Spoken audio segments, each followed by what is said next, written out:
Hello, જય માતાજી, જય શ્રી કૃષ્ણ. આજની વાર્તા શરૂ કરીએ પહેલાં જો તમને વિડીયો ગમે તો લાઈક અને શેર કરી દેજો અને ચેનલ પર જો તમે નવા હોય તો ચેનલને સબસ્ક્રાઈબ કરી દેજો. તો ચલો શરૂ કરીએ આજની વાર્તા. નાલાયક. દરેક માતા પિતાની જેમ ભદ્રકભાઈ અને નીમાબેને પણ સ્વપ્નો જોયા હતા કે પુત્ર ભણી ગણીને કમાતો થશે, પછી પોતાને નિરાંત થશે અને ભણીને પલાશને સારી નોકરી મળી જતા તેમણે શાંતિ અનુભવી.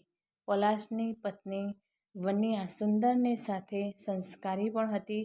જોકે લગ્નના થોડા સમયમાં પુત્રની બદલી મોટા શહેરમાં થતાં તેને જુદા રહેવાનું થયું, પરંતુ તેનો કોઈ ઉપાય નહોતો. નોકરી કરવી હોય તો ગમે ત્યાં જવું તો પડે જ ને. આમ વન્યા અને પલાશ શહેરમાં ગયા. ભદ્રકભાઈની પુત્રી પ્રાચી પણ હવે યુવાન થઈ હતી. તે કોલેજના છેલ્લા વર્ષમાં હતી. ભદ્રકભાઈ નોકરીમાંથી રિટાયર થઈ ગયા હતા. પેન્શનમાંથી ઘર આરામથી ચાલતું હતું. જો કે પૈસાની બાબતમાં ભદ્રકભાઈનો હાથ પહેલેથી જ બહુ છૂટો હતો. પૈસાની બહુ દરકાર તેમણે જીવનમાં ક્યારેય નહોતી કરી અને સદનસીબે તેમની જરૂરિયાત ગમે તે રીતે હંમેશા પૂરી થઈ જતી. વળી દીકરીના લગ્ન માટે તો ભાઈ સારું કમાતો જ હતો ને. તેથી નીમાબેન કે ભદ્રકભાઈને બહુ ચિંતા નહોતી. સદનસીબે વહુ પણ સારી મળી હતી. દર મહિને પુત્ર પૈસા મોકલવાનું ચૂકતો નહીં. બહેન પ્રાચી માટે ભાઈને ખૂબ લાગણી પ્રેમ હતા. ભાઈ બહેન વચ્ચે લાગણીનું ઝરણું વહેતું રહેતું. વાર તહેવારે કે જ્યારે પણ રજા મળે ત્યારે પલાશ અને વન્યા ઘેર જરૂર આવતા અને ઘર બધાના સંયુક્ત હાસ્યથી ગુંજી રહેતું. કુટુંબ મેળાના અમીર છાંટણાથી ઘરની દિવાલો પણ જાણે રંગીન બની જતી. આમ સુખી પરિવાર પોતાના નાનકડા માળામાં કિલ્લોલ કરતો હતો. પૈસાની રેલમછેલ ભલે નહોતી, પરંતુ તેમની રેલમછેલ જરૂર હતી. શું સુખી થવા માટે એ પૂરતું નથી? વન્યા પણ પરિવારમાં દૂધમાં સાકરની જેમ ભળી ગઈ હતી. પરિવારમાં નાનકડી જલશ્રીના જન્મ પછી તો પલાશ અને વન્યાની સાથે દાદા દાદી બનેલ નીમાબેન અને ભદ્રકભાઈના હરખનો પણ પાર નહોતો. પ્રાચી પછી આજે 22 વર્ષે ઘરમાં થયેલ શિશુના આગમનને સ્વાભાવિક રીતે જ ખુશહાલી લાવી દીધેલ. ભદ્રકભાઈ એ તો પોતાની આદત મુજબ ગજ્જા બહારનો ખર્ચો કરી પુત્રી જન્મને વધાવ્યો હતો. નીમાબેને જ વહુની ડિલિવરી હોશથી કરી હતી, કેમ કે વહુના પિયરમાં મા બાપ કે એવું નજીકનું કોઈ સગું નહોતું. જલશ્રી 2 મહિનાની થઈ ત્યાં સુધી વન્યા ત્યાં જ રહી હતી. ઘરમાં રમકડાં, કપડાં કે બાળક માટે જાત જાતની વસ્તુઓ લાવવામાં દાદા કંજુસાઈ કરે તેમ ક્યાં હતા. વન્યા ઘણીવાર 2 મહિનાની છોકરી માટે આવા ખોટા ખર્ચા કરવાની ના પાડતી, પરંતુ ભદ્રકભાઈની એક જ દલીલ રહેતી, ભગવાને અત્યાર સુધી આપ્યું છે એ હવે પણ આપી જ રહેશે. આ ઉપરાંત તેમને બીજો શોખ હતો મિત્રોને ખવડાવવાનો, પાર્ટીઓ આપવાનો. રોજ રાત્રે તેમને ત્યાં દરબાર ભરાતો અને મહેફિલ જામતી. નીમાબેન અચૂક કંઈ ને કંઈ બનાવી બધાને ખવડાવતા અને બધા મિત્રોને પણ અહીં ભદ્રકભાઈને ઘેર જ વધુ ફાવતું. 2 મહિના પછી વન્યા જ્યારે પુત્રીને લઈ પાછી શહેરમાં ગઈ ત્યારે શિશુની કિલકિલારી વિના ઘર આંગણા જાણે સૂના થઈ ગયા.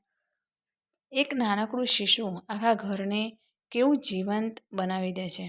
એ સુખદ સુંદર અહેસાસની ખોટ ઘરમાં બધાને સાલી રહી, પણ એનો કોઈ ઉપાય ક્યાં હતો? પ્રાચીનું ભણવાનું આ છેલ્લું વર્ષ હતું. તેની સગાઈ થઈ ગઈ હતી. હવે તેના લગ્ન સારી રીતે થઈ જાય એટલે ભદ્રકભાઈની જવાબદારી પૂરી થાય.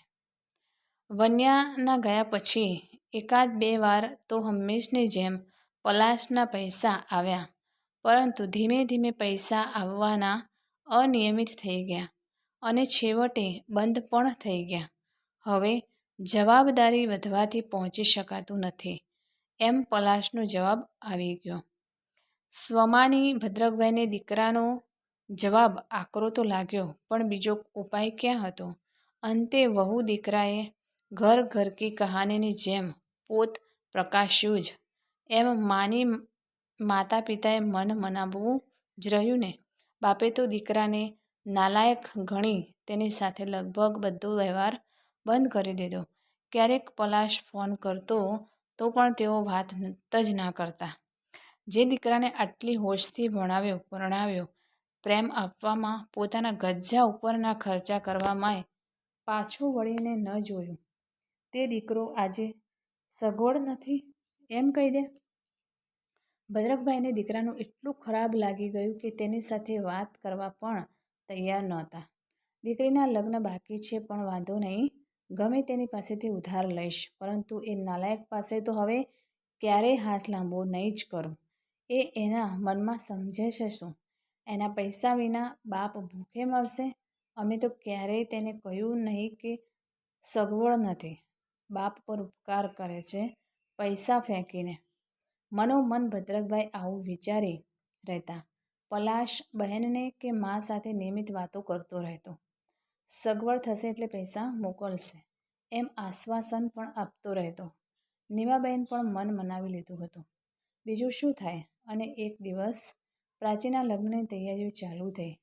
વન્યાએ વહેલું આવવાનું નક્કી કરેલ, પરંતુ ભદ્રકભાઈએ ચોખ્ખી ના પાડી દીધી. મહેમાન આટલા બધા આગોતરા ન આવે, ટાઈમે જ આવજો. જોકે લગ્નના ખર્ચની ચિંતા હતી જ. થોડા ઉડાઉ સ્વભાવને લીધે પોતે ક્યારેય કોઈ બચત તો કરી જ નહોતી. હવે દીકરીના લગ્નમાં કોઈ કમી રહી એવું ભદ્રકભાઈ થવા દે જ નહીં. અત્યાર સુધી દીકરા પર બધો મદાર રાખીને બેઠા હતા. હવે દીકરો જ નાલાયક નીકળતા એ દરવાજો તેમણે બંધ જ કરી દીધો હતો. એક વાર પણ દીકરાએ પૂછ્યું નહીં કે પપ્પા, બહેનના લગ્ન માટે કંઈ જરૂર છે? પોતે સામેથી માગે તેમ નહોતા જ. આવા નાલાયક દીકરા પાસે હાથ લાંબો કરવો તેના કરતાં બીજા ઘણા મિત્રો છે, જેને વર્ષો સુધી ખવડાવ્યું છે. એમાંથી કોઈ તો કામ જરૂર લાગશે. હવે તો દીકરો આપે તો પણ વટથી ના પાડી દેવી છે, એવું મનોમન તેઓ વિચારતા રહેતા. પણ મિત્રોને પૂછતા દરેકને કોઈને કોઈ અગવડ હતી. બધાએ વધુ મદદ કરી શકવા પોતાની અસમર્થતા બતાવી. હવે વ્યાજે લીધા સિવાય ક્યાં છૂટકો હતો. સદનસીબે પૈસા વ્યાજે લેવાની કે કોઈ પાસે માગવાની જરૂર પડી નહીં. પલાશના નાનપણના 2 ખાસ મિત્રો અહીં ગામમાં જ રહેતા હતા. તેઓ સામે ચાલીને આવીને કહી ગયા, અંકલ જરાય મૂંઝાતા નહીં હો, અમે પલાશની જેમ જ તમારા દીકરા છીએ ને. કહી બંને પૈસાની સગવડ પણ કરી દીધી અને લગ્નની બધી જવાબદારી હોંશે ઉપાડી લીધી.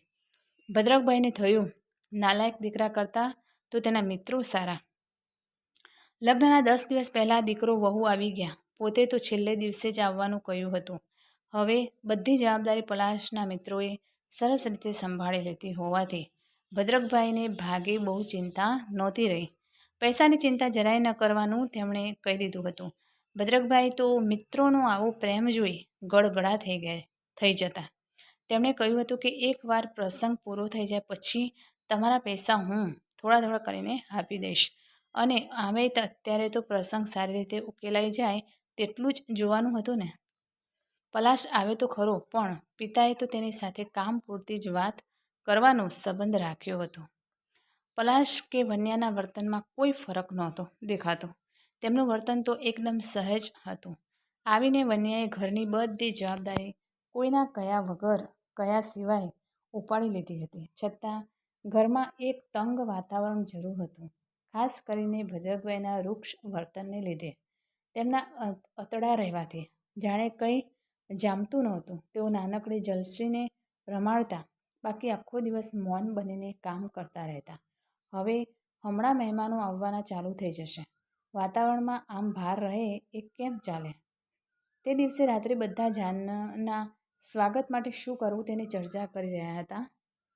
પલાશના બંને ખાસ મિત્રો પણ હાજર હતા. ભદ્રકભાઈ પલાશને બદલે તેની મિત્રો સાથે જ બધી ચર્ચા કરીને નક્કી કરી રહ્યા હતા. પલાશના મિત્રો બંને જોતા હતા, સમજતા હતા. બંને ઘણા પ્રયત્નો કરી જોયા હતા અંકલનો ગુસ્સો ઉતારવાના, પણ નકામા રહ્યા. અચાનક પલાશના મિત્રો પલાશનું કામ છે કહી તેને બહાર લઈ ગયા. ભદ્રકભાઈને થયું કે આ નાલાયક પોતાના મિત્રોને પણ જરૂર કંઈક ચડાવશે જ. તેથી તે પણ શું વાત કરે છે તે જાણવાના કુતૂહલથી છાના માના પાછળ ગયા. ફળિયામાં પલાશના મિત્રો પલાશને સમજાવતા હતા, પલાશ, અમને લાગે છે કે હવે અંકલને બધી સાચી વાત કહી દેવી જોઈએ. તારી સાથે આવી રીતે વર્તે છે એ અમને નથી ગમતું. વિના કારણ તારી ઉપેક્ષા થાય છે. પૈસા બધા તે આપ્યા છે અને અંકલને સારા અમે લાગીએ છીએ. પલાશ કહેતો હતો, ના, મેં પૈસા આપ્યા છે. એમ ખબર પડશે તો બની શકે પપ્પા ગુસ્સામાં એને હાથ પણ ન લગાડે. હું મારા પપ્પાને ઓળખું છું. એ બહુ સ્વાભિમાની છે, સ્વમાની છે. પણ આમાં તે ક્યાં કંઈ ખોટું કે ખરાબ કર્યું છે? અંકલનો સ્વભાવ અને હાથ વધુ પડતા છૂટા હોવાથી પૈસા દર મહિને મોકલવાનું બંધ કરીને તે એકી સાથે જમા કર્યા. અને આજે એ કેવા કામ આવે છે? અંકલને એમ છે કે અમે આ બધો ખર્ચો કરીએ છીએ. હવે અમે બધી સાચી વાત અંકલને કહી દેવાના છીએ. તારી સાથે તેમનું આ વર્તન અમારાથી સહન નથી થતું. ના ના, એવું ન કરતા પ્લીઝ. મને પપ્પાનું કંઈ ખોટું કે ખરાબ નથી લાગતું. મેં તો નાનપણમાં કેટલીય ભૂલો કરી હતી. પપ્પાએ ક્યારેય મારું ખોટું લગાડ્યું છે? બાકી આજે તેમને ખબર પડે કે ભૂલથી પણ એ કંઈ ઉલટું સમજે તો વધુ પ્રશ્નો ઊભા થાય. એના કરતાં આ લગ્ન શાંતિથી પૂરા થવા દો. પલાશ તો આગળ કંઈક બોલતો હતો, પણ છુપાઈને સાંભળતા ભદ્રકભાઈ તેમના દીકરાની વાતો આગળ સાંભળી ન શક્યા. તેમની આંખમાંથી ગંગા જમનાની ધારા વહેતી હતી. ધૂંધળી બનેલ આંખો નાલાયક દીકરાને સ્નેહથી તાકી રહી હતી. તો મિત્રો, આ કહાની તમને કેવી લાગી તે કોમેન્ટ કરીને જરૂર જણાવશો. અને વિડીયો પસંદ આવ્યો હોય તો લાઈક અને શેર કરજો, તથા ચેનલ પર નવા હોય તો ચેનલને સબસ્ક્રાઈબ જરૂરથી કરજો. ફરી મળીશું એક નવા વિડીયો સાથે. ત્યાં સુધી નમસ્તે, જય માતાજી, જય શ્રી કૃષ્ણ, હર હર મહાદેવ. Thanks for watching.